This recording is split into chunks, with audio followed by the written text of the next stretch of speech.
Smart city बनने जा रहे अजमेर के रेलवे स्टेशन पर 3 दिनों से झाड़ू न लगने के कारण गंदगी का आलम इतना बड़ा है कि मानो रेलवे प्रशासन इस ओर अपनी आंखें मूंदे बैठा है। मिली जानकारी के अनुसार रेलवे स्टेशन पर 3 दिनों से झाड़ू नहीं लगी है, जिसके कारण रेलवे स्टेशन पर वेटिंग रूम के सामने की बात करें या फिर प्लेटफॉर्म पर या फिर टिकट खिड़की के बाहर, यहाँ पर कचरा ही कचरा फैला दिखाई पड़ रहा है।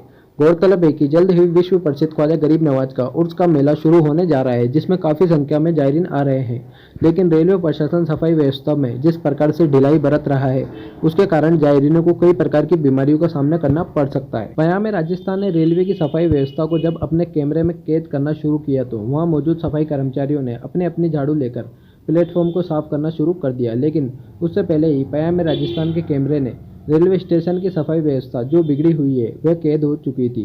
रेलवे प्रशासन अगर सफाई व्यवस्था में इस प्रकार ढिलाई बरतेगा तो वे दिन दूर नहीं जब अजमेर रेलवे स्टेशन को बीमारी का घर कहा जाएगा।